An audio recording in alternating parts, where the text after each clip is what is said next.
اسی لیے آپ دیکھیں کہ اللہ تعالیٰ نے مومنوں کی خاص صفت ایک بتائی. آیت پڑھ کے سناتی ہوں. سورۃ توبہ کی آیت 111 ہے, 111. ارشاد باری تعالیٰ ہے ان اللہ اشتری من المؤمنین انفسهم واموالهم بان لهم الجنہ, بے شک اللہ نے خرید لی مومنوں سے ان کی جانیں اور ان کے مال, کیونکہ ان کے لیے جنت ہے. یعنی ہم سودا کر چکے ہیں. جنت کی قیمت کیا ہے؟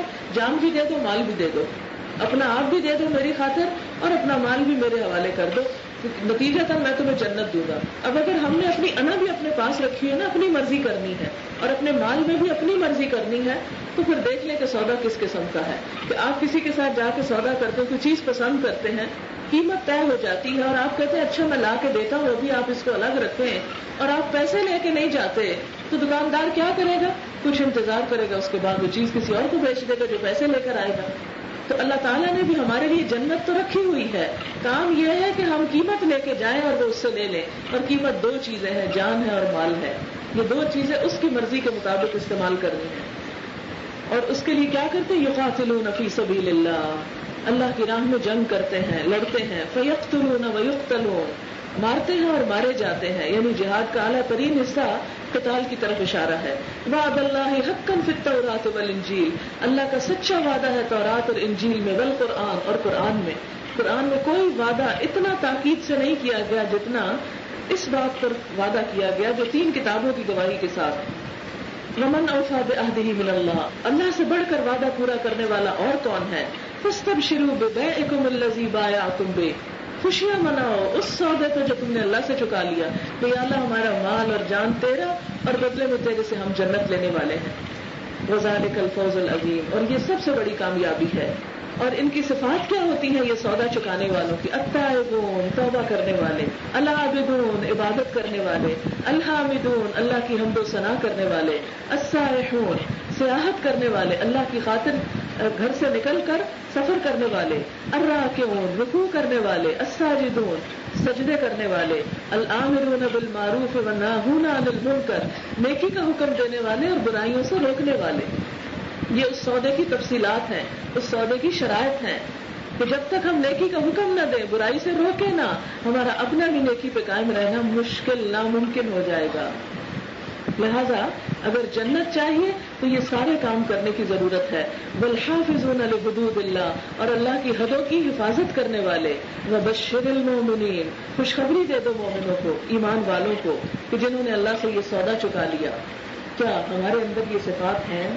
اور اگر شرائط پوری نہ کی کہیں ایسا نہ ہو سودا کینسل ہو جائے, کیونکہ سودا کے اندر بہت ساری شرطیں طے کی جاتی ہیں کہ اتنے پیسے کے عوض اتنی کوانٹٹی میں اتنا مال اتنی مدت میں سپلائی کیا جائے گا. جو معاہدے ہوتے ہیں یہ سب چیزیں آپ کو معلوم ہیں. تو بالکل اسی طرح ہم بھی اللہ سے ایک معاہدہ کر چکے ہیں اور اس معاہدے کی شرائط کو پورا کرنا ہوگا. اور اگر ہم توڑ دیں گے, کیونکہ جب کوئی معاہدہ ایک طرف سے توڑ دیا جاتا ہے تو دوسری طرف سے پابندی شرط نہیں رہتی. مثلا اگر 2 پارٹیز ہیں, بڑی اچھی ڈیل ہو گئی ان کے درمیان, ایک پارٹی نے ود ڈرا کر لیا, پیچھے ہو گئی, تو دوسری پارٹی کیا کرے گی؟ مفت میں جا کے چیز فراہم کر دے گی؟ نہیں.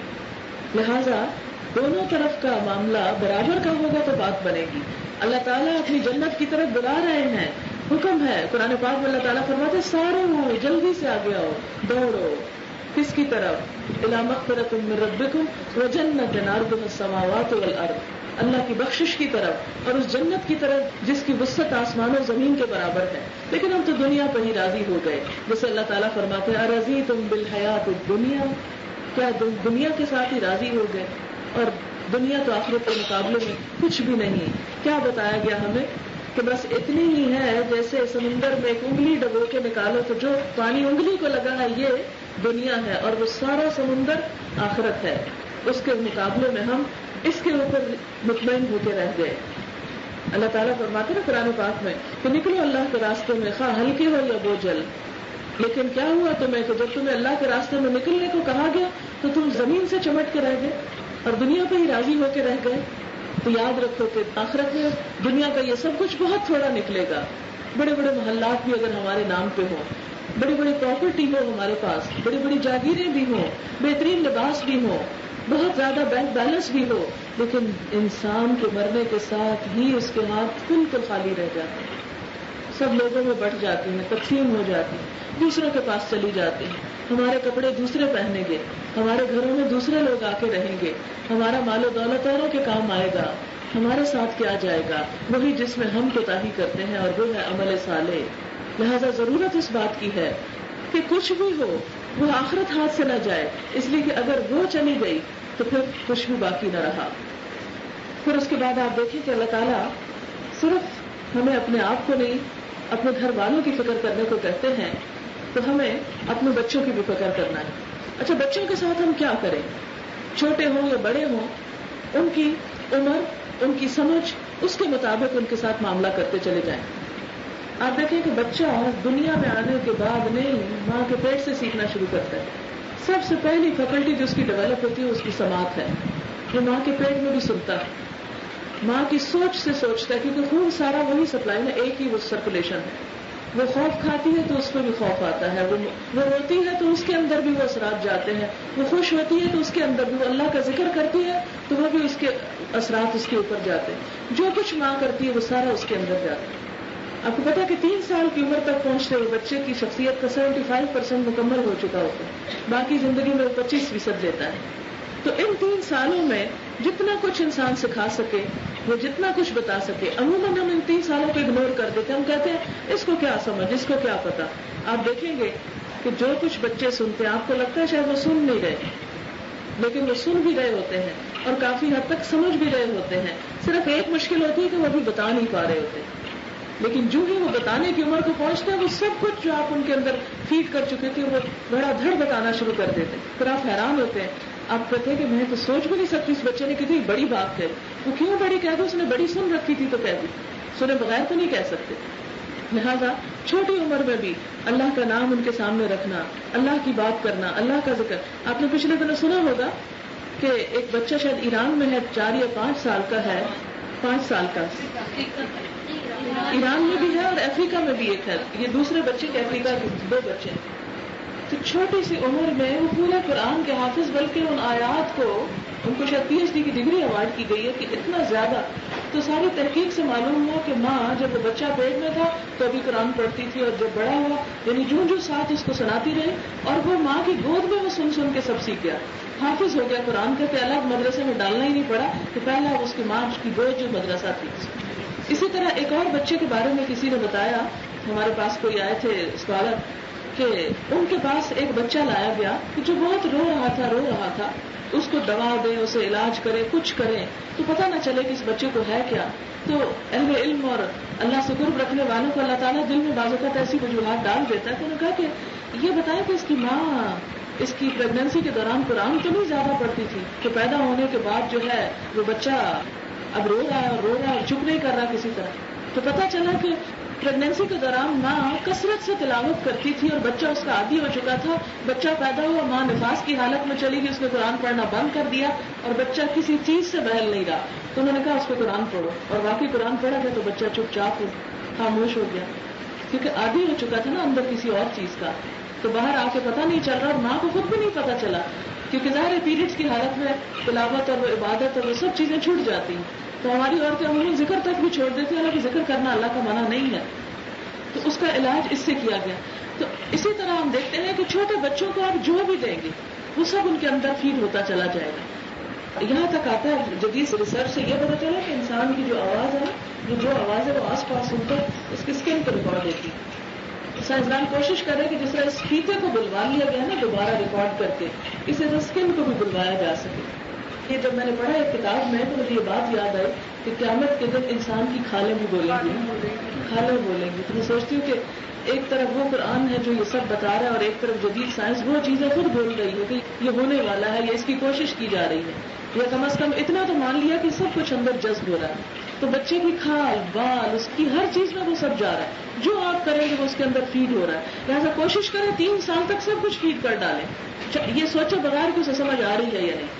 اس کے آگے قرآن پڑھیں، اس سے باتیں کریں، اس کو سمجھائیں، اسے بتائیں، اور آپ تجربہ کر کے دیکھیں گے کہ وہ بچہ جس نے بچپن کے اس عمر میں قرآن سنا ہوگا دوسرے بچوں سے بالکل مختلف ہوگا۔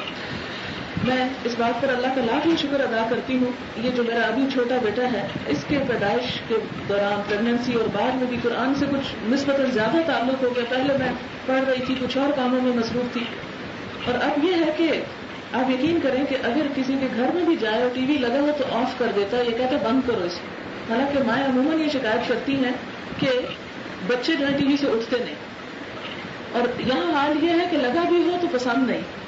فرق کس چیز کا ہے؟ یہ نہیں کہ نعوذ باللہ سے میری کو کمال، کچھ نہیں، سب اللہ کے کلام کی برکت ہے. بہت شرارتیں کرتا ہے، بہت غلط حرکتیں الٹی سیدھی کرتا ہے، اچھل کود جو بچے کچھ کرتے ہیں، اور یہ کہ کوئی باوقار سنجیدہ انسان بن گیا ہے. لیکن یہ میں خاص طور پر نوٹ کرتی ہوں کہ اس طرح کے منکرات جو ہمارے رگ و پے میں بس گئے ہیں، وہ منکر اس کے اندر اس کی سینس موجود ہے. ابھی تک تو ہے، آگے دعا ہے کہ اللہ آگے بھی برقرار رکھے. پھر اسی طرح جب بچے ذرا ہوش کی عمر کو پہنچ جائیں تو پھر کیا کریں؟ پھر آپ ان کو پیغمبروں کے قصے سنائیں. مجھے آج بھی یاد ہے وہ دن جب میرے والد نے مجھے حضرت آدم کی کہانی سنائی تھی، حضرت نوح کی سنائی تھی، اور خوف کے مارے برا حال ہو گیا تھا کہ جب اللہ کی بات نہیں مانی لوگوں نے تو طوفان آ گیا، ان کو ڈوب گئے. تو کیا ہوا؟ کیونکہ بچے کا دل ہوتا ہے حساس ہوتا ہے. جب اس کو یہ کہانیاں عام فہم کر کے آپ سناتے تو اس کے ذہن میں نقشہ واضح ہوتا ہے کہ اللہ کی نافرمانی کا نتیجہ کیا اور فرما برداری کا نتیجہ کیا ہے. پھر اس کے بعد جب بڑے ہو جائیں، سمجھ کی عمر کو پہنچ جائے، تو پھر قرآن سے گزاریں. پرسوں میری شاگرد میرے پاس آئیں، پہلی دفعہ میری ان سے ڈائریکٹ بات ہوئی تو کہنے لگی کہ عموماً آپ کے پاس ایسے مسائل آتے رہتے ہیں کہ بچوں کے بارے میں بڑے پریشان ہیں، کیا کریں. کہتی ہیں کہ 2 سال پہلے میں نے رمضان میں آپ کا قرآن سنا تھا، پھر اس کے بعد اس کی کیسٹ لے لی، تو میرے بچے چھوٹے تھے، ایک 12 سال کا ایک 13 کا، تو میں نے ان کو قرآن سارا سنا دیا. وہ لا کے کیسٹ لا کے وہ ساری ان کے کان سے گزار دی. ایک رمضان سنائی، پھر دوسری سنائی. کہتے ہیں کہ الحمدللہ میرے جتنے مسائل تھے بچوں کے حوالے سے کہ وہ نماز نہیں پڑھتے یا سچ یا اور کہتی ہے کہ مجھے ان چیزوں میں کوئی مشکل نہیں باقی رہی.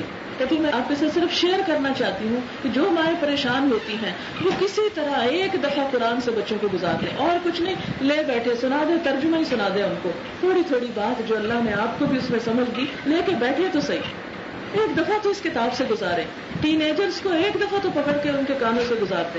پھر آپ دیکھیں کہ 100% اگر چینج نہیں بھی آتا تو 50% انشاءاللہ ضرور آئے گا، کیونکہ بچوں کے ذہن جو ہیں ابھی اتنے پولوٹیڈ نہیں ہیں جتنے بڑوں کے ہو جاتے ہیں وقت کے ساتھ ساتھ. وہ ابھی بھی ان کے دل اور ان کے احساسات جو ہیں وہ نرم و نازک. لیکن ہماری ماؤں کے پاس وقت ہی نہیں ہے کہ جو ان کو یہ ہوم ورک بھی کسی وقت کرا دے کہ ڈیلی ان کے ساتھ تھوڑا سا ٹائم ہی لے کے بیٹھے، ان کو آؤ بچوں سب کچھ کر لیا، آپ بیٹھ جاؤ میرے پاس. تو میری اسٹوڈنٹ نے کہا کہ میں اپنی ڈیلی جو کلاس میں سن کے جاتی ہوں اس کا ایک دو باتیں ضرور کھانے کی میز پہ دوپہر کو ہی جا کے بتا دیتی ہوں، اور اس کی وجہ سے الحمدللہ وہ قطرہ قطرہ جو فیڈ ہو رہا ہے. تو مجھے وہ مشکلات نہیں ہیں جو عموماً مائیں شکایت کرتی ہیں کہ بچے ہماری بات نہیں سنتے، کیونکہ سب سے بڑا مسئلہ یہ بھی ہے کہ بچے ہمارے نافرمان، بات ہی نہیں مانتے. ہم انہیں کچھ کہتے ہیں وہ روڈنس کے ساتھ بدتمیزی اور بد اخلاقی کا مظاہرہ کر کے نکل جاتے ہیں. لیکن اس کے بعد یہ ہے کہ پھر اگر یہ مرحلہ بھی گزر گیا اور اس سے اگلا آ گیا، 20s میں آ گئے، تو پھر وہ مکمل انڈیپینڈنٹ ہو جائیں گے. اس کے بعد پھر بات بہت تھوڑا اثر کرتی ہے، بہت کم اثر کرتی ہے، پھر ایک مشکل ہو جائے گی. اس سے پہلے کہ اس مشکل میں پڑے، اس سے پہلے پکڑ لیں نازک پودوں کو.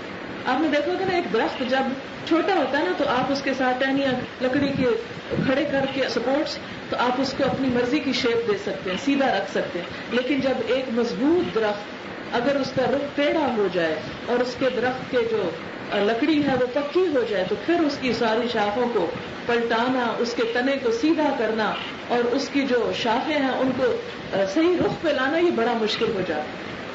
باہر نکل کے آپ دیکھیں کسی چھوٹے پودے کو سیدھا کرنا آسان ہے، کسی بڑے پودے کو سیدھا کرنا بعض اوقات امپاسبل ہو جاتا ہے. تو اس کے لیے کیا ہے، پھر وہ عمر آ جاتی کہ جس میں صرف دعا کام کرتی. دعا اس لیے کہ دعا تقدیر بدل دیتی. اللہ سے مایوس نہ ہو کبھی بھی. قرآن پاک کی ایک آیت ہے جس میں میرا تو کم از کم تقدیر کا مسئلہ حل کر دیا. عموماً لوگ جو ہیں وہ یہ کہتے ہیں کہ اللہ ہی نہیں چاہتا ہم کو ہدایت دے، اور دیکھیں نا لکھا ہے قرآن میں جسے چاہتا ہے گمراہ کرتا ہے، جسے چاہتا ہے ہدایت دیتا ہے. تو پھر کیا کریں؟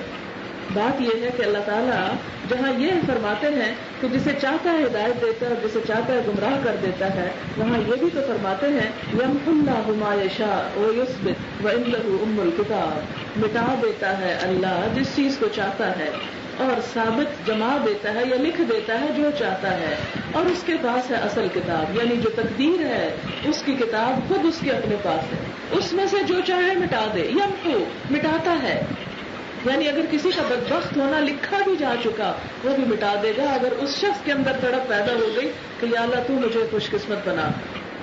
وہ یثبت، اور اسے باقی رکھتا ہے یا جما دیتا ہے یا قائم رکھتا ہے۔ اسی لیے حضرت عمر رضی اللہ تعالیٰ عنہ کے بارے میں روایت آتی ہے کہ روتے ہوئے طواف میں یہ دعا پڑھتے تھے کہ اے اللہ اگر تو نے ہمیں بدبخت لکھ دیا تو ہمیں خوش قسمت لکھ دے، اگر تو نے ہمیں بدبختوں میں ہمارا نام لکھ دیا، جہنم میں جانے والوں میں لکھ دیا، تو یا رب تو جنت میں جانے والوں میں ہمارا نام لکھ دے۔ کیونکہ اور پھر ساتھ ہی آیت کا حوالہ دیتے تھے کہ اللہ تو جو چاہتا ہے مٹا دیتا ہے اور جو چاہتا ہے لکھ دیتا ہے، اصل کتاب تو تیرے ہاتھ میں ہے۔ لہذا جس بندے کے اندر تڑپ پیدا ہو جائے، جو دعا مانگنے لگ جائے اور جو رو رو کے اللہ کو واسطے دے، اپنے لیے بھی اور اپنی اولاد کے لیے بھی، تو کسی دن تو اللہ کو ترس آئے گا نا، آئے گا، ضرور آئے گا۔ مایوس نہ ہو، ہر چیز کا ایک وقت مقرر ہے، لیکن دعاؤں میں کمی نہ کریں، کرتے چلے جائیں۔ عموماً لوگوں کو یہ کہتے سنا گیا بہت دعائیں مانگی ہیں کچھ نہیں بنتا، یہ کبھی جملہ نہ بولیں، خدا کے لیے بڑا تکلیف دیتا ہے یہ جملہ، بہت پڑھ چکے ہیں یہ۔ اللہ کے ہر کام کا لکل اجل کتاب، ہر چیز کا وقت مقرر، یہ اس کو ہی پتا ہے کہ کون سی چیز میرے بندے کو کب دینی ہے۔ اور بعض اوقات ایک چیز جو ہم روتے ہیں تڑپتے ہیں ہمیں نہیں ملتی، اللہ تعالیٰ ڈیلے کرتے جاتے ہیں، تھوڑا سا اور رو لے میرا بندہ، تھوڑا سا اور دعائیں کر لے، کیونکہ آج اسے دے دوں گا نا تو یہ بھول جائے گا مجھے، یہ چھوڑ دے گا، دعا کرنا ہی چھوڑ دے گا۔ تھوڑی سی دعائیں اور مانگ لے، کیونکہ قیامت کے دن جب انسان اپنے عمل کا رجسٹر دیکھے گا تو عمل کم ہوں گے، لیکن وہ دعائیں جو قبول نہ ہوئی وہ اتنی بڑی عمل کی شکل میں ہوں گے کہ انسان تمنا کرے گا کاش دنیا میں ایک بھی نہ سنی جاتی اور سب یہاں مل جائے۔ آج تو ہمیں حوصلہ نہیں، اللہ نہ کرے کہ دنیا کی مشکلیں آسان نہ ہوں، کیونکہ بعض اوقات وہ مشکلیں ہمارے لیے آخرت کے لیے بھی کام کرنے میں رکاوٹ پیدا کر دیتی، تو ایسی آزمائش میں اللہ نہ ڈالے۔ لیکن اگر آ جائے کچھ سلیقے سے، جیسے حضرت یعقوب علیہ السلام نے کتنے سال، کئی سال بیٹے کے غم میں گزارے، اور ہر موقع پہ کیا کہتے ہیں فصبر جمیل واللہ المستعان، صبر ہی اچھا ہے اور اللہ ہی بہترین مدد کرنے والا، اسی سے مدد چاہی جائے۔ تو صبر جمیل کے ساتھ بس یہ ہے کہ مانگتے چلے جائیں، مانگتے چلے جائیں۔ آپ دیکھیں کہ حد ہو گئی تھی نا حضرت یعقوب کے غم کی کہ آنکھیں سفید ہو گئی رو رو کے، اور پھر کسی سے شکوہ نہیں کرتے، کہتے انما اشکو بثی وحزنی الی اللہ، میں اپنا سارا غم اور سارا دکھ اپنے رب کے سامنے رکھتا، اپنے رب کے آگے رکھتا۔ تو یہ اللہ کی ذات ہے کہ جو چاہے مٹا دے، جو چاہے لگا دے۔ کنویں میں بھی بیٹے کو پھینک دیا جائے تو اللہ ملوا سکتا ہے، لا سکتا ہے، اس کے لیے کچھ مشکل نہیں۔ تو ایک تو وہ کنواں تھا نا جس میں یوسف کو پھینکا گیا علیہ السلام، اور ایک ہمارے معاشرے کا یہ کنواں ہے جس میں ہماری اولادیں گر چکی ہیں اور ہمارے ہاتھ سے نکل چکی ہیں۔ تو یہ مسئلہ حل کیسے ہو سکتا ہے؟ دعاؤں کے بعد کبھی مایوس، کوشش جاری رکھیں کسی نہ کسی طریقے سے، کسی نہ کسی آسان طریقے کے۔ بڑے ہو کر سے پھر اولاد سے یہ بھی ہوتا ہے نا کہ وہ ایک دم انکار کر دے، بس ہمیں واز کرنا بند کر دے، ہمیں مت سنائیں، ہم نہیں اور سننا چاہتے، ہمیں کہیں نہ، آپ کے پاس تو بیٹھتے تو ایک ہی نصیحت کرتے چلے جاتے، تو اس وقت اور دل دکھتا ہے۔ جس طرح ہم دیکھتے ہیں کہ کئی پیغمبروں نے اپنی اولاد کو سمجھانے منانے کی کوشش کی تو آخری دم تک نہیں مانے۔ تو یہ ایک بڑی نیچرل بات ہے، کبھی نہ سوچیں کسی کی اولاد کو ایسا دیکھ کر کہ اس نے کوئی کمی کی ہوگی نا تو سزا ملی ہے اس کو، نہ، کبھی کسی کی مصیبت پہ یہ نہ سوچیں، ایسا نہ ہو کہ اس کی تو ہٹ جائے اور ہم پہ آ جائے، جو اللہ نہ کرے۔ کہتے ہیں نا جو کسی کی مصیبت پہ خوش ہوتا ہے یا اس کو تانا دیتا ہے تو اس سے تو ہٹ جاتی ہے، وہ اس پہ پلٹ آتی ہے کہ کسی کو تانا دے رہا ہوتا ہے۔ اس لیے کسی کو بھی ایسی کسی اولاد کی یا بچوں کی گمراہی یا خدا نہ خواستہ کی یا شوہر کی یا اس میں کسی کو تانا نہ دے کہ اس کے ہاتھوں کی کمائی کا نتیجہ ہے یا کسی ایسی وجہ سے اس پہ آ گئی ہے۔ پیغمبروں نے جنہوں نے ساری قوموں کی اصلاح کا بیڑا اٹھایا تو انہوں نے اپنے بچوں کو کبھی نہیں بتایا ہوگا، ان سے بڑھ کر خیر خواہ کون ہوگا بچوں کا۔ لیکن بعضوں کا بری صحبت جو ہے وہ گھر کے اثر کو ختم کر دیتی ہے۔ شیخ سعدی نے بڑا اچھا شعر کہا ہے نا اسی کے اوپر، حضرت نوح کے بیٹے کے بارے میں، فارسی کا شعر ہے وہ تو مجھے یاد نہیں ہے، لیکن اس کا ترجمہ یوں ہے کہ اصحاب کہف کا کتا جو تھا وہ صالح لوگوں کی صحبت میں صالح ہو گیا، کہتے ہیں نا جنت میں ایک وہ بھی ہوگا، اور نوح علیہ السلام کا بیٹا بد لوگوں کی صحبت میں رہ کر پیغمبر کی اس سعادت کو یا اس رحمت کو نہ پا سکا کہ جو جس گھر میں وہ تھا، یعنی اس سے محروم ہو گیا، بدبخت ہو گیا. تو صحبت جو ہے، معاشرہ جو ہے، یا ہمارے سوشل پریشرز جو ہیں وہ اپنی جگہ موجود ہیں، وہ بھی بچوں پہ اثر انداز ہوتے ہیں. لیکن ان سب چیزوں کے باوجود کبھی بھی مایوس نہیں ہونا. قرآن پاک میں اللہ تعالیٰ مایوس ہونے سے بچنے کو کہتے ہیں، لا تقنطوا من رحمت اللہ، لا تیأسوا من روح اللہ انہ لا ییأس من روح اللہ الا القوم الکافرون. کافر لوگ ہی اللہ کی رحمت سے مایوس ہوتے ہیں، مومن کبھی مایوس نہیں ہوتا. وہ آخری دم تک پر امید ہوتا ہے کہ اللہ ضرور بہتری کرے گا، اس لیے کہ ہر رات کی سویر ضرور ہوتی. کبھی کوئی رات ہمیشہ رات نہیں رہی، ہر رات کی صبح ضرور ہے. اسی طرح انسان کی زندگی میں بھی کوئی رات آ جائے تو اس کی صبح ضرور ہے. تو بچوں کے سلسلے میں کوئی ایسی چیز جو پریشان کن ہو، ان کی ہدایت کے سلسلے میں اس کی بھی سویر ضرور ہے، بس دعاؤں کی کثرت کرتے ہیں. پھر اس کے بعد کیا فرمایا، یا ایھا الذین کفروا لا تعتذروا اليوم، اے کافروں آج معذرتیں نہ کرو. یہاں کافروں سے مراد کون ہے کہ جو بات ماننے سے انکار کرتے، جنہوں نے بات نہ مانی، کہ جنہیں کہا گیا بچاؤ اپنے آپ کو، تو وہ کہیں گے کہ نہیں، بڑی مجبوریاں تھیں، بڑا ماحول خراب تھا، کیا کرتے، اتنی ٹیمپٹیشنز تھیں، ہم نہیں کر سکے، ہو نہیں سکتا تھا. فرمایا جائے گا نہیں، معذرت مت کرو، سب ہو سکتا تھا. کیونکہ ایک اور جگہ پر آتا نا کہ کیا اللہ کی زمین وسیع نہ تھی کہ ہجرت کر جاتے، کہیں اور چلے جاتے. اس لیے یہ تو ہو نہیں سکتا کہ کسی بھی چیز کو انسان عذر بہانہ بنا کر اللہ کی نافرمانی شروع کر دے.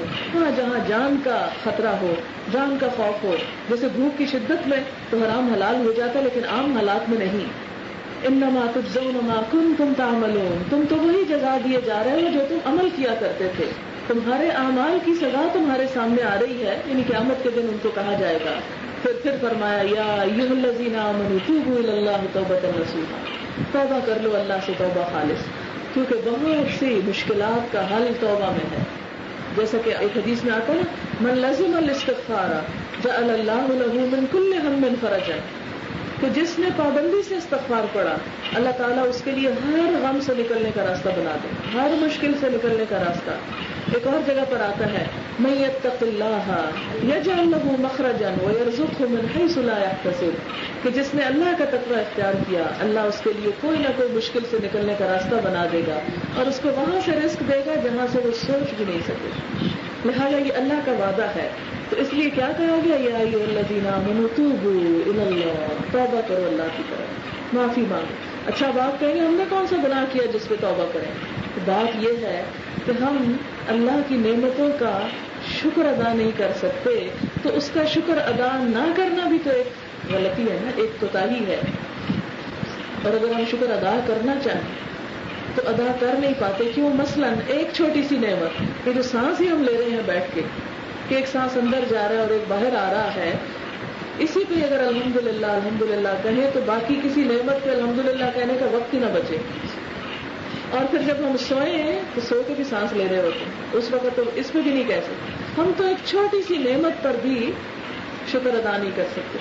اسی لیے دعا مانگی گئی نا، رب اوزعنی ان اشکر نعمتک التی انعمت علی وعلی والدی وان اعمل صالحا ترضاہ واصلح لی فی ذریتی انی تبت الیک، کہ اے رب مجھے قابو میں رکھ کہ میں تیرا شکر ادا کرتا ہوں، یا مجھے توفیق دے کہ میں تیرا شکر ادا کروں. اوزعنی ان اشکر نعمتک، اس نعمت کا جو تو نے مجھ پر کی، میرے والدین پر کی، وان اعمل صالحا، اور شکر کا طریقہ کیا ہے کہ میں نیک کام کروں، ترضاہ، جسے تو پسند کر لے، جس سے تو راضی ہو جائے، جو تجھے قبول ہو جائے. واصلح لی فی ذریتی، اور میری اولاد میں بھی اصلاح کر دے. انی تبت الیک، میں تیری ہی طرف توبہ کرتا ہوں. فتوبوا الی اللہ توبۃ نصوحا، شکر کے ساتھ، اس کی نعمتوں کے اعتراف کے ساتھ اللہ کی طرف رجوع. عسیٰ ربکم ان یکفر عنکم سیئاتکم، امید ہے تو پھر تمہارا رب تمہاری خطاؤں کا کفارہ کر دے گا، ہٹا دے گا، دور کر دے گا. ویدخلکم جنات، اور تمہیں ایسے باغوں میں داخل کرے گا، تجری من تحتها الانہار، جن کے نیچے نہریں بہ رہی ہوں گی. یوم لا یخزی اللہ النبی والذین آمنوا معہ، جس دن اللہ نبی کو اور اس کے ساتھ ایمان لانے والوں کو رسوا نہ کرے گا. نورہم یسعی بین ایدیہم وبایمانہم، ان کا نور ان کے آگے آگے اور ان کے دائیں جانب دوڑ رہا ہوگا. نور کس چیز کا ہوگا؟ ان کے نیک اعمال کا، نیکیوں کی روشنی ہوگی. کتنی کچھ نیکیاں تو ایسی ہوتی ہیں جو ہم اپنی ذات کے لیے کرتے ہیں. مثلا ہم نماز پڑھ رہے ہیں تو اپنی ذات کے لیے پڑھ رہے ہیں، ہم ذکر کر رہے ہیں تو اپنے آپ کو فائدہ دے رہے ہیں. روزہ رکھا ہوا تو ہمیں فائدہ نہیں, کسی کو کیا ملے گا ہمارے روزے سے. کچھ بھلائیاں ایسی ہوتی ہیں جس سے دوسروں کی ذات کو فائدہ پہنچتا ہے. مثلا نیکی کی بات آگے پہنچانا, آگے پھیلانا, یہ قیامت کے دن انسان کے لیے نور بن جائے گا. جہاں جہاں تک آپ نے اللہ کا پیغام پھیلایا ہوگا, اللہ کی بات بتائی ہوگی, اتنی اتنی روشنی بڑھ جائے گی. مثلا آپ دیکھیں کہ میں آپ کو ایک بات بتاتی ہوں, آپ آگے دوسرے کو, آپ نے گھر جا کے اگر ایک کو بتائی, اس نے آگے آگے جہاں تک آپ کی بات چلتی چلی گئی وہ آپ کے لیے نور بڑھتا چلا گیا. لہذا یہ چیز انسان اپنی زندگی میں ہمیشہ یاد رکھے کہ کسی بھی خیر اور بھلائی کو صرف اپنی ذات تک محدود نہیں رکھنا. کوئی نیکی جب آپ اپنی ذات تک رکھتے ہیں تو بالکل ایسے ہی ہے جیسے ایک خوشبو کو خرید کے آپ بوتل میں بند کر کے ڈھکن بند کر دیں. کتنی بھی خوبصورت, کتنی بھی بہترین خوشگوار خوشبو ہوگی, نہ اس کا آپ کی ذات کو فائدہ پہنچے گا نہ کسی اور کو. ہاں وہ دیکھنے میں خوبصورت لگ رہی ہے, بس بڑا اچھا پرفیوم کی شیشی ہے اور اس میں خوبصورت چیز پڑی ہوئی ہے اور آپ خوش ہو رہے ہیں کہ میرے پاس اس قسم کی خوشبو ہے. لیکن جب آپ اس کا ڈھکن کھولتے ہیں, خود لگاتے ہیں, دوسروں کو دیتے ہیں, تو آپ دیکھیں کہ اگر دوسروں کو نہ بھی دیں, ڈھکن جب کھول دیں گے نا تو آس پاس خوشبو پھیل جائے گی. تو اسی طرح جب آپ ایک اچھی بات کہہ دیتے ہیں نا تو وہ خوشبو پھیل جاتی, وہ روشنی پھیلنے لگتی ہے, اور جتنی جتنی جس کی روشنی ہوگی اتنا ہی اس کا نور پھیلتا چلا جائے. اسی لیے صدقۃ جاریہ کس چیز کو کہا گیا؟ 3 چیزوں کو. ولد صالح, نیک اولاد جو والدین کے لیے دعائیں کرے, یدعو لہ. اور دوسری چیز او علم ینتفع بہ, وہ علم جس سے لوگ فائدہ اٹھائیں. جو بات آپ کسی کو سکھا جائیں, جس سے کسی کی زندگی میں کوئی تبدیلی پیدا ہو جائے, جس سے کسی کی آخرت سنور جائے, وہ آپ کے مرنے کے بعد بھی اس کا تحفہ آپ کو پہنچتا رہے گا کہ وہ آپ کے ذریعے ہدایت پا گیا. اسی لیے نبی صلی اللہ علیہ وسلم نے حضرت علی سے فرمایا تھا کہ اے علی, تیرے ذریعے ایک شخص ہدایت پا جائے, تیرے لیے سرخ قیمتی اونٹوں سے بہتر. اصحاب صفہ کو آپ نے فرمایا کہ تم میں سے کوئی شخص یہ پسند کرتا ہے کہ وہ ہر روز بطحان اور عقیق جائے اور وہاں سے 2 اونٹنیاں لے آئے بغیر اس کے کہ کسی کا ہاتھ مارا ہو یا قطع رحمی کی ہو, یعنی مفت میں 2 اونٹنیاں اس کو مل جائے. تو لوگ بڑے خوش ہو گئے. اصحاب صفہ طالب علم لوگ تھے, دین کے پڑھنے پڑھانے والے. تو آپ نے فرمایا اس سے بھی بہتر چیز بتاؤں, تم میں سے کوئی شخص مسجد جائے اور 2 آیتیں پڑھ کے سنا دو, 2 آیتیں, وہ اس کے لیے 2 اونٹنیوں سے زیادہ بڑی دولت ہے.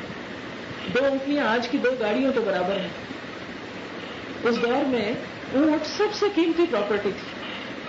تو آپ دیکھیں کہ ہم میں کوئی کتنا بھی مالدار ہو ہر روز 2 گاڑیاں نہیں خرید سکتا.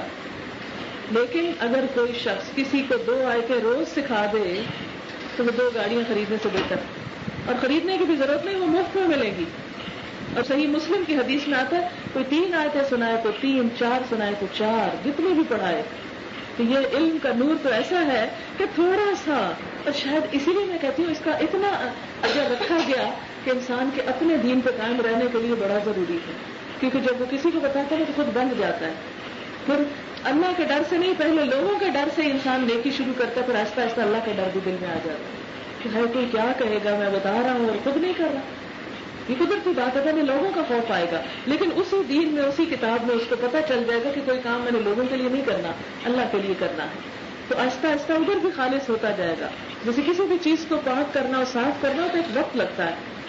جیسے قرآن پاک میں سورۃ الرعد میں مثال دی گئی نا کہ جو دھات پگھلائی جاتی ہے پھر کیا ہوتا ہے, پھر وہ صاف ہوتی ہے, پاک ہوتی ہے, نکھر آتی ہے, وہ پاک چیز نیچے رہ جاتی ہے اور گند بلا جو ہے وہ اوپر سے چلا جاتا ہے. اما ما ينفع الناس فيمكث في الارض, جو چیز لوگوں کو فائدہ دیتی ہے وہ زمین میں جم جاتی ہے. تو اسی طرح جو دین کی بات آپ لوگوں کو بتائیں گے اور خود اپنی ذات میں لائیں گے وہ باقی رہ جائے گی, اور باقی کوڑا کرکٹ انسان کا صاف ہوتا چلا جاتا ہے اور انسان نکھرتا چلا جاتا ہے. کبھی بھی کوئی یہ دعویٰ نہیں کر سکتا کہ آج میں عالم بن گیا اس لیے آج میں سکھانے آیا. ہم میں سے ہر شخص جو سکھانے والا ہے وہ خود بھی طالب علم ہے, وہ خود بھی سیکھ رہا ہے. جب وہ بول کے سکھاتا ہے تو کیا وہ خود نہیں سن رہا ہوتا؟ تو اس لیے یہ بھی ایک پانے کا ذریعہ ہے کسی تک پہنچانا. اور اس سے یہ پتہ چلتا ہے کہ قیامت کے دن کچھ لوگوں کا نور مدینہ سے صنعاء تک ہوگا, عدن تک ہوگا, کچھ کا اس سے کم, پھر آپ نے فرمایا کچھ کا اس کے قدموں تک ہوگا, کچھ کا ناخن کے انگوٹھوں میں ہوگا, بس تھوڑا سا جو کبھی جلے گا کبھی بجھے گا. تو انسان کو ڈر ہوگا کہیں بجھا نہ رہ جائے. اور خاص طور پر منافقوں کو جیسے پہلے نور دیا جائے گا اور بعد میں کیا ہوگا, ان سے چھین لیا جائے گا, کیونکہ انہوں نے دنیا میں کچھ نمائشی نیکیاں کی ہوئی تھی. تو اس سے اہل ایمان خوف زدہ ہو جائے گا کہ نہیں ہمارا نہ لے لیا جائے. تو اس وقت دعا مانگیں گے کہ ربنا اتمم لنا نورنا، یا رب ہمارا نور ہم پہ پورا کر دے اور ہمیں بخش دے، تو غفور رحیم ہے.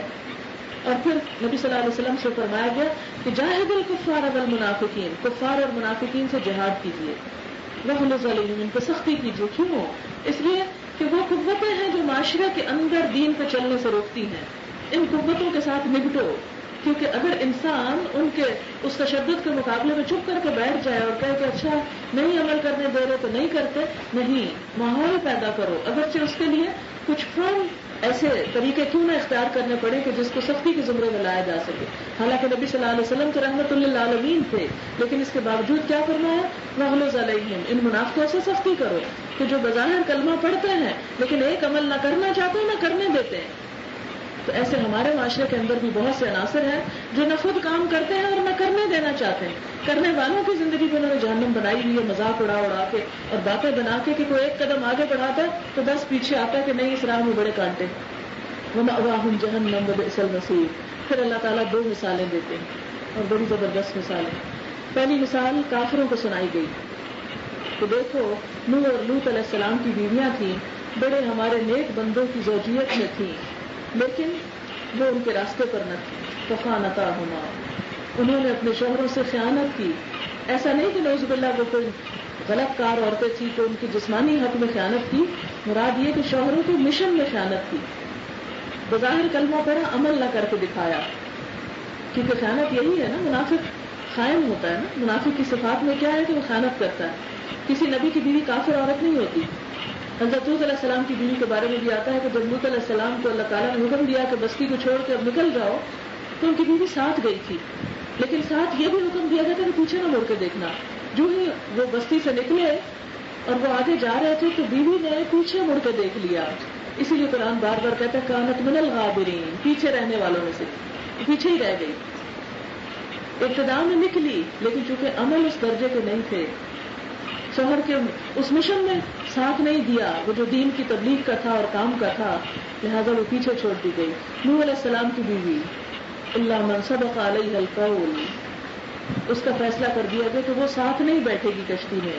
کیوں؟ اس لیے کہ اس کا عمل ویسا نہیں جو ہونا چاہیے.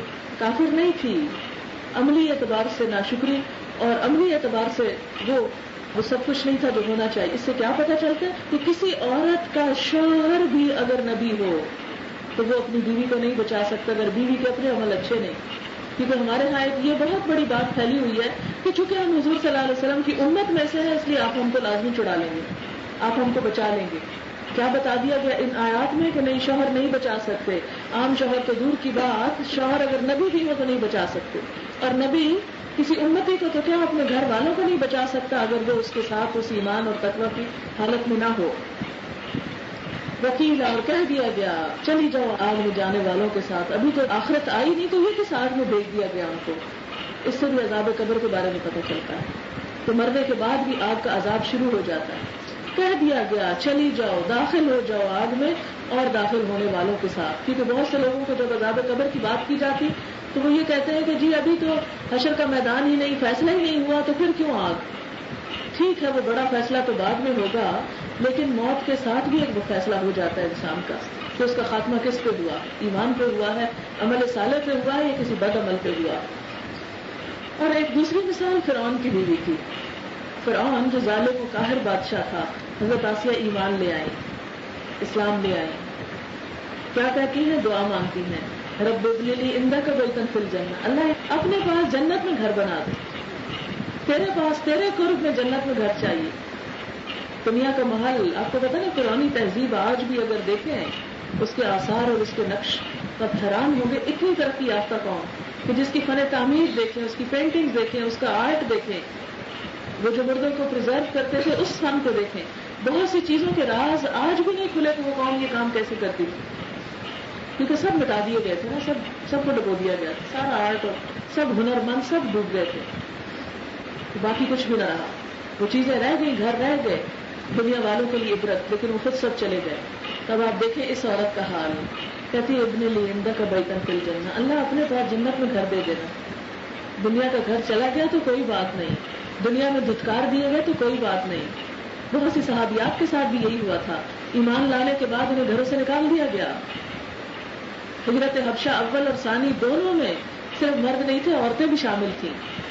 آپ کو حضرت حبیبہ کا تو معلوم ہی ہوگا کہ ان کے شوہر کے ساتھ وہ نکلی تھی، ہجرت کر کے شوہر وہاں جا کر نصرانی ہو گئے اور ان کو چھوڑ کر وہ مدینہ چلی آئے. اور اللہ تعالیٰ نے اتنا بہترین نعم بدل دیا کہ حضور صلی اللہ علیہ وسلم کی زوجیت میں آ گئی. تو یہ نہیں کہ دنیا میں اگر ایک دروازہ بند ہوا تو سارے ہی بند ہو گیا. اللہ کی رحمت کے دروازے بہت وسیع ہیں، بہت سے اور بھی کھل سکتے ہیں. اس لیے کبھی بھی کسی قیمت پر اللہ کی نافرمانی نہ ہونے پائے. اس دھمکی پر کمپرومائز نہیں. اس کا یہ مطلب نہیں کہ گھر میں جا کے طوفان اٹھا دے عورت کہ جی چونکہ آپ یہ رزق حرام لاتے ہیں یا یہ غلط کام کرتے اس لیے میں تو آپ سے طلاق چاہتی ہوں. نعوذ باللہ، ایسا نہیں، یہ بات نہیں. اس لیے کہ اگر ہم دین کے راستے پر آئے ہیں تو ہمیں بھی وقت لگا، شوہروں کو بھی وقت دیں اور ان کے ساتھ بھی کمیونیکیٹ کریں، آہستہ آہستہ ان کو بھی اس رنگ میں لائیں. ہاں آخری مرحلے پر اگر وہ بالکل ہی ایمان کا خاتمے کی تدبیر کریں اور اللہ نہ کرے کہ ہمارے معاشرے میں ایسے مرد نہیں، کوئی فرعون نہیں ہے ہمارے معاشرے میں، اور اگر کسی عورت کو خدا نہ خواستہ کسی فرعون سے واسطہ پڑی جائے تو بھی اس کے لیے کوئی چوائس نہیں کہ اللہ کی نافرمانی اور اللہ کی فرما برداری میں جب اسے ایک چیز چوز کرنی ہے تو اللہ کی فرما برداری، خواہ اس کی قیمت کچھ بھی ہو. اور پھر ونجنی من القوم الظالمین، یہ ساری قوم سے مجھے نجات دے جو ظالم ہے. مریم ابنۃ عمران، عمران کی بیٹی مریم علیہ السلام، التی احسنت فرجہا، جس نے اپنی شرمگاہ کی حفاظت کی. نیک عورت، حیا کی حفاظت، یہ عورت کا خاص وصف قرآن میں بیان کیا گیا ہے. حضرت مریم جنت کی عورتوں کی سردار عورتوں میں سے ہوگی. سورۃ آل عمران پڑھے تو ان کے بارے میں الفاظ پڑھ کے رشک آتا مجھے ہمیشہ. اللہ تعالیٰ فرماتے یا مریم ان اللہ اصطفاکی، اے مریم اللہ نے چن لیا تجھے، عورت کو چن لیا. وطہرکی، تجھے پاک کر دیا. واصطفاکی علی نساء العالمین، سارے جہان کی عورتوں کو تجھے فضیلت دی، تجھے چن لیا. کسی عورت کو اللہ چن لے، اللہ اسے عزت بخشے اور اس سے اپنا کوئی کام لینا چاہے، یہ انہیں فضیلت ایسے مفت میں نہیں مل گئی تھی. انہیں فضیلت ملی تھی اس صفت کی وجہ سے کہ اس نے اپنی شرمگاہ کی حفاظت کی، عزت و عصمت کی حفاظت کی، اپنی حیا کی حفاظت کی. اللہ آپ کو بھی چن سکتا ہے اپنے دین کے لیے، بس ضرورت اس بات کی کہ ہم بھی اللہ کی طرف بڑھیں اور کسی قیمت پر اپنی ان بنیادی صفات کو جو ایمان کے بعد، کیونکہ ایمان اور حیا ساتھ ساتھ ہے نا، ایک اٹھتا ہے تو دوسرا بھی اٹھ جاتا ہے. یہ حدیث کے الفاظ ہے، میرے ذاتی قول نہیں ہے کوئی، کہ جب ایک عورت نماز روزہ پڑھے سب کچھ کرے اور ساتھ اپنی شرم و عزت کی حفاظت کرے. کیونکہ پہلے بھی میں نے بات کی نا کہ بسا اوقات ہم نماز بھی پڑھتے ہیں، روزے بھی، سب کا خراب سب کچھ، لیکن اس کے ساتھ حیا کی کوئی چیز ہمارے پاس نہیں پڑتی. نہیں، صرف نماز روزہ نہیں، احسنت فرجہا، ان ساری چیزوں سے بچا جائے کہ جسے اللہ نے حرام قرار دیا. تو ہم سب کے لیے بحیثیت خواتین کے ضروری ہے کہ اپنے فرائض کو سمجھیں، اپنے دین کو سمجھیں، سیکھیں، اس پر عمل کریں، ایمان، نیکی اور تقویٰ کے کاموں میں آگے بڑھیں. وآخر دعوانا ان الحمد للہ رب العالمین. سبحان اللہ والحمد للہ ولا الہ الا اللہ واللہ اکبر ولا حول ولا قوة الا باللہ العلی العظیم. اللہم صل علی محمد وعلی آل محمد كما صليت على إبراهيم وعلى آل إبراهيم إنك حميد مجيد. اللهم بارك على محمد وعلى آل محمد كما باركت على إبراهيم وعلى آل إبراهيم إنك حميد مجيد. ربنا آتنا في الدنيا حسنة وفي الآخرة حسنة وقنا عذاب النار. ربنا لا تزغ قلوبنا بعد إذ هديتنا وهب لنا من لدنك رحمة إنك أنت الوهاب. ربنا هب لنا من أزواجنا وذرياتنا قرة أعين واجعلنا للمتقين إماما.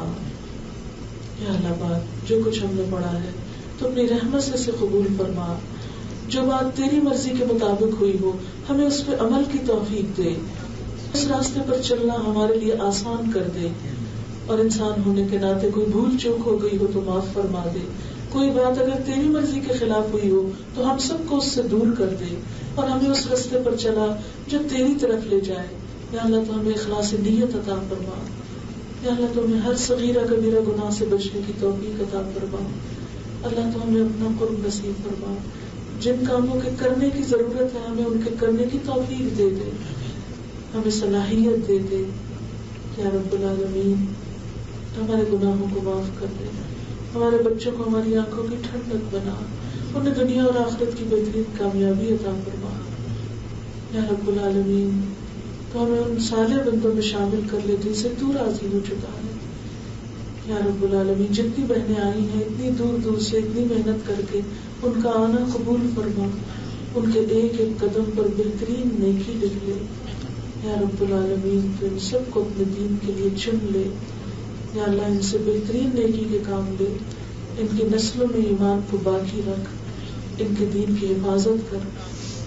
یا رب العالمین ہمیں نیکی اور تقوی کے کاموں میں آگے بڑھنے کی توفیق دے.